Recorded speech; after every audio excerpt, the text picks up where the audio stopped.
Is panpsychism debunked?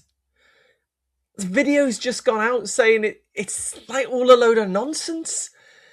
And that means I've basically just wasted my life. Do you think they're right? Let's find out.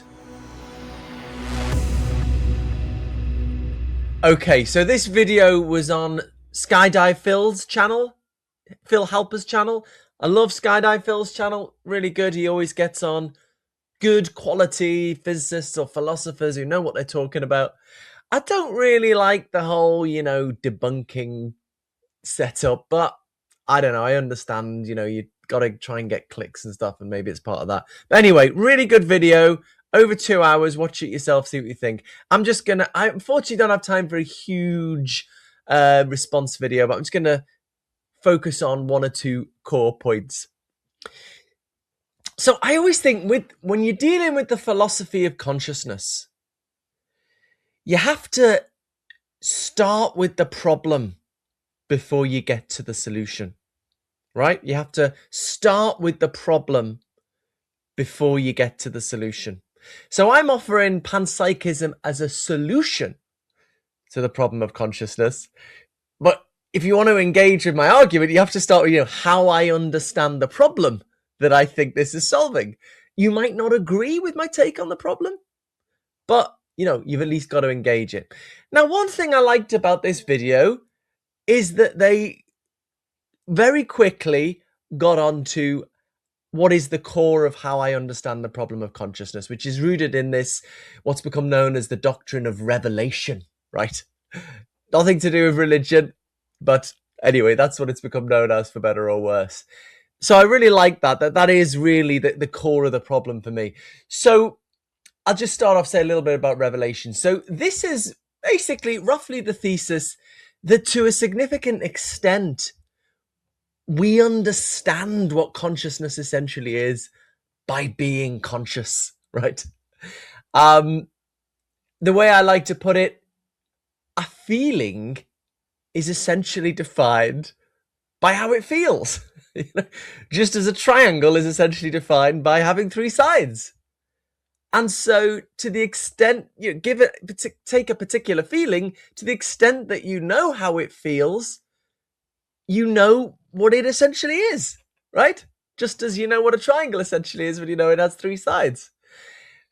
If that sounds trivial, good. Because trivial things, a bachelor is unmarried, trivial things are true, right? And I just want it to be true. Now, this doesn't mean that we never make mistakes about consciousness or we completely understand all aspects of our consciousness. What I say, how I define this is I say, to the extent that you know what it's like to be you, to that extent, you understand what your conscious states essentially are, right? So that allows that maybe you don't completely grasp what it's like to be you. Maybe you make some mistakes. Maybe you don't have cognitive access to all the details. I think there's good empirical evidence for that. That's fine. Okay, so that is the doctrine of revelation. And so notice, once you've got the doctrine of revelation, that kind of, I think, defines for us what the problem of consciousness is, or at least, the core problem, the core philosophical problem, I should say. The problem is this: we have significant understanding of what consciousness is from the inside. We have significant understanding of the brain and the physical world more generally from the outside.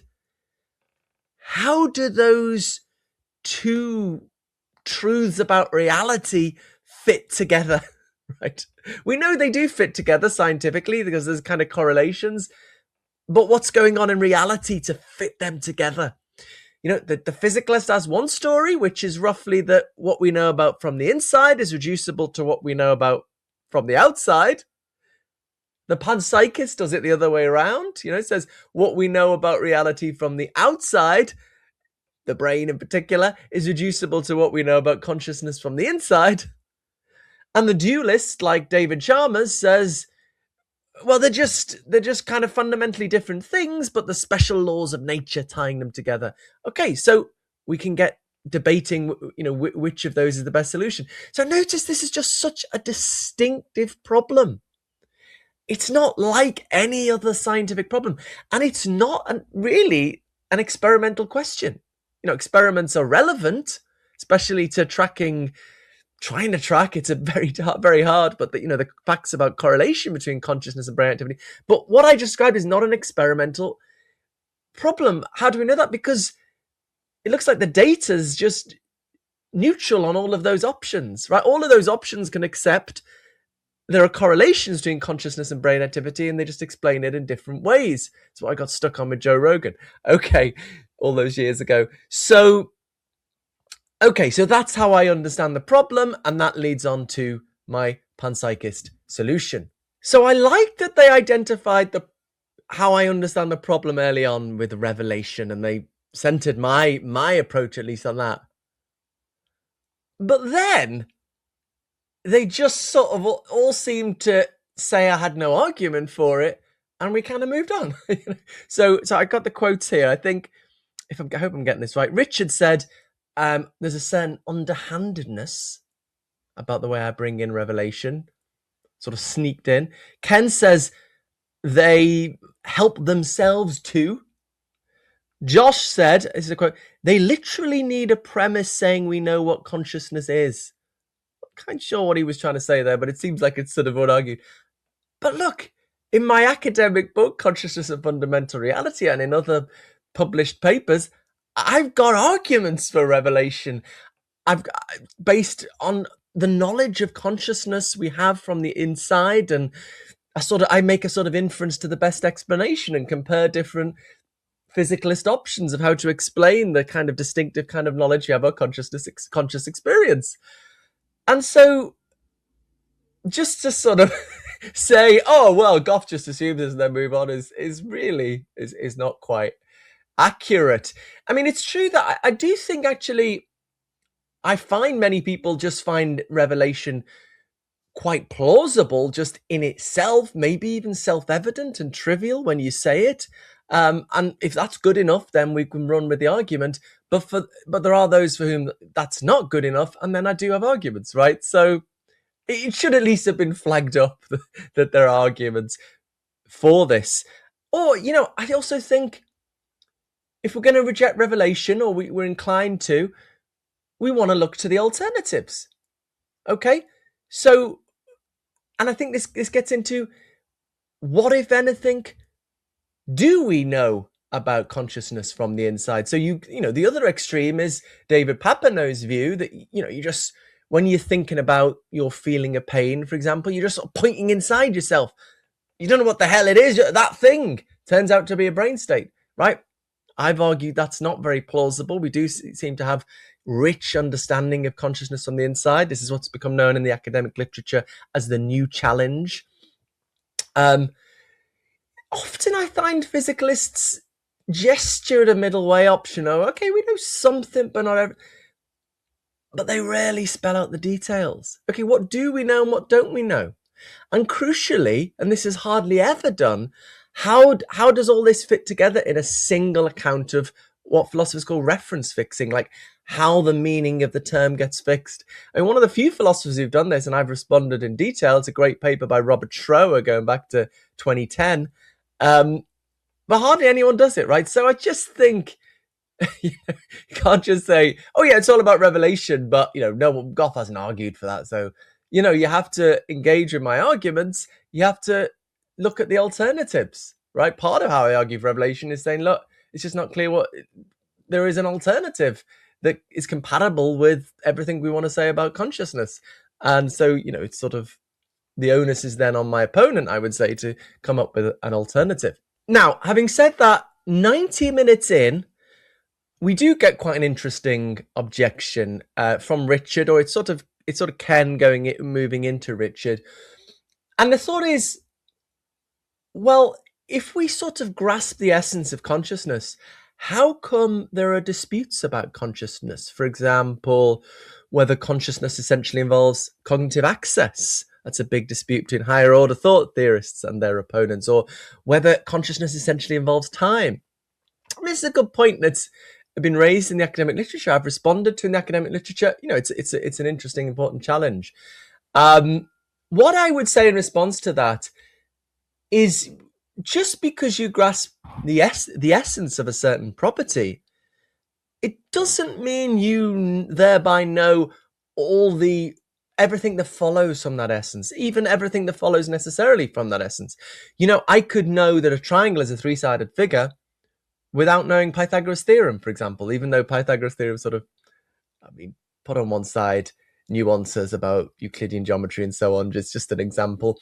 It follows from the essence, but you might have gone through all the reasoning to get there. And especially when we're dealing with philosophical concepts rather than mathematics, where you can be very precise and get proofs, there's room for dispute on what exactly that essence implies. Important stuff here is very, very significant, influential work by Kit Fine, very different person. Very important, influential philosopher. I can't remember his terminology offhand, but distinguishing the sort of the essence itself by what's implied by the essence and giving a very detailed framework for thinking about that. And Michelle Liu, who I had on the channel, check out the interview with her. Her excellent work on revelation. She connects to Kit Fine's work in this context. Okay, so those are really important, interesting challenge, but that will be my response to that. Okay, so I don't think there was that much of a response to the way I set up the problem of consciousness, and I think there was even less on why I think panpsychism is a good solution. We got from Josh, we got a lot of this stuff like, oh, science is great, so physicalism is true, and a little bit from Ken as well. And I was sort of like, come on, guys. Surely we've moved beyond that. I love you both. You do excellent work, but I don't know. At least focus on what I think or other anti-physicalists or panpsychists think is unique about the problem, right? Revelation or what have you, and why we think it's not just another scientific problem. Okay, you've got reasons to object to that, arguments against it, but just focus on that. I just don't, what work? It's just, I don't know. That's where the dispute is. Not that science is great, therefore physicalism is true. Engage with the point that I think it's fairly uncontroversial among philosophers that the scientific data of correlations is neutral on all these philosophical options. So you need to say something about, okay, why science is great leads you to physicalism, given that. Anyway, so I thought that was a little bit disappointing. We did get an interesting argument from Richard at some point. Okay, so critiquing the panpsychist solution to the problem. So very roughly, the panpsychist way of bringing together what we know from the inside and what we know from the outside is to say, well, look, physical science tells us what stuff does. Consciousness is what stuff is. Okay? So there's sort of two sides of the same coin. So what physical science has to tell us about the brain is what it does, what its parts do. And then our consciousness is part of what the brain is. So this is our way of, I would like to say, simple, elegant way of bringing these two things together. Okay, so Richard says, well, does panpsychism really explain what matter does? We never seem to get a story of why consciousness does that stuff. And so we're not getting an explanation. We're not really explaining what matter does in terms of consciousness, which is what is advertised. Again, thanks, Richard. Interesting challenge. What I would say in response is, well, look, everyone has to stop at some point with, well, this is just what stuff does, right? If you're a physicalist, you get to the fundamental laws of physics, whatever they are, we're still trying to get them. What are you going to say as a physicalist? You might postulate some unknown intrinsic nature that's not consciousness, right? Or I guess the other alternative is you might just say, well, look, matter's just defined by what it does, and this is just a fundamental story of what it does. Either way, you're not explaining what it does, right? You're just sort of taking that as Wittgenstein says, explanation has to end somewhere. Okay, so Richard might say, well, well, you haven't given any explanatory advance, right? Okay, so fair enough. The physicalist doesn't explain why stuff does what it does at the bottom level, at least. It might explain higher level doings in terms of lower level doings, but when we get to the fundamental doings, they're just taken for granted. But you, panpsychist, was advertising that you could explain it, and you haven't. Well, it depends what we're advertising we can do. That is to say, what we're trying to achieve with this. And what we're trying to achieve by this is not explain why stuff does what it does. What we're trying to achieve with this is to bring together these two stories of reality that we know to be true. What we know about consciousness from the inside, what we know about the brain and the physical world more generally from the outside, to give a simple, elegant, unified way of bringing them together, right? So, and I think it does that. And so the fact that we have to take what stuff does at the fundamental level for basic, as just sort of brute and unexplained, well, everyone has to do that. So I don't think that's a disadvantage. Okay, we then got onto a very complicated bit about two-dimensional semantics. So just for those interested in how these debates have evolved in the academic literature, you've got Chalmers with his famous hard problem. I've explained otherwise why I don't like that term anymore, much as I love Chalmers. And in the academic details, he set up his critique of physicalism, his way of understanding the hard problem in terms of this very, very complicated semantic logical framework called two-dimensional semantics. And then basically my contribution and that of Martina Niederrumelen, independent, he was doing a similar thing around 2006, 2007, was to say, look, really none of this makes sense without revelation.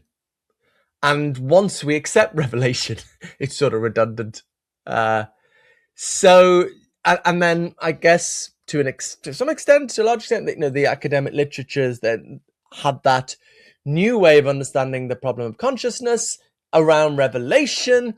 And then we get to the sort of new challenge. If you've just got the sort of David Papineau view of consciousness where you're just pointing, it seems like that doesn't do enough for the significant knowledge we have of consciousness from the inside. If you like, put it in terms of Mary, the cognitive advance Mary makes when she learns what it's like to see red. Richard said, I disagree with Chalmers because it's too complicated. I think that's quite right. I think what I've maybe said is I think my view is better for the reasons I've just given, but it's kind of nice that it's less complicated. Two-dimensional. I used to hate teaching two-dimensional semantics. It's kind of really complicated. Okay, I mean, it's interesting actually that Ken says he kind of agrees with me on that, and I think Richard doesn't. I mean, what I thought would have been interesting to explore is the disagreements between the three of them, the three physicalist guests, because it was sort of came out at various points that they did seem to disagree quite significantly. We have Ken saying he'd rather be a Mysterian. That is to say, think it's just sort of cognitively beyond us to solve the problem of consciousness in the way, it's beyond dogs to do mathematics or something. He'd prefer to go for that than panpsychism. That makes me want to go, well, what? I mean, I've actually got a lot of time for Mysterianism, but I sort of think, well, why go for mystery when you don't need to? When you've got an alternative here, panpsychism, that sort of does the job without mystery, or tell me why it doesn't do the job. I didn't really hear that. So I kind of wanted to know, go, well, why is that better? Whereas it seemed like Richard was, no, what's wrong with standard mainstream physicalism? We don't need mystery. And then we got Josh with sort of, science is brilliant. So I think it would have been, and in some ways that's just become apparent. I agree with Ken over Richard, for example, in a particular way. So, I would have liked that, but I understand, you sort of, it's always the trade-off, isn't it? Between when you're doing public philosophy, simplifying it to the extent that you're not just talking to yourself, talking to other PhD philosophers, but then not getting so simple that you're not giving the full story. You're not giving the truth in some sense. One of my favorite lines from Jesus is not much talked about, this line. Be as calculating as a snake and as innocent as a dove. I love that. It means a lot to me. So the way I read that is, you got to sort of play the game a bit to, get engaged with the world and not be too much of a purist. But if you play the game too much and you lose your ideals, that's not what's ultimately driving you, then you've lost your soul. So I have this trade-off all the time, and philosophers critique me, think I've dumbed it down too much. I mean, just my last video, I used my cat as clickbait, so I can't really talk, and I put up something next to me jumping off a haystack. So I appreciate the dilemma, and Phil's channel is a great channel, so everyone should subscribe to it. Okay, I'll more or less leave it there. Watch the full video. Let me know what you think in the comments, or let me know what you think of what I've just said in the comments. If you want to hear me talking about more meaning of life stuff as well as panpsychism, I'm doing an event with former Archbishop of Canterbury, Rowan Williams, on my book, Why the Purpose of the Universe, recently out in paperback, on the 7th of September, Monday the 7th of September, in Blackwell's bookshop in Oxford. I feel incredibly honoured that a former Archbishop of Canterbury is willing to do this event, particularly on my book, Why the Purpose of the Universe. That's going to be a really good event. Always love having chats with people after these events. Come along, let's have a chat. Tell me why you think I'm wrong. But yes, subscribe, like the video, support me financially if you're able. Let's expand online philosophy. Subscribe to Phil's channel. Keep up the good work, Skydive Phil. And I suppose finally, this always brings me back to that wonderful line from the great Oscar Wilde. The only thing worse than being talked about is not being talked about.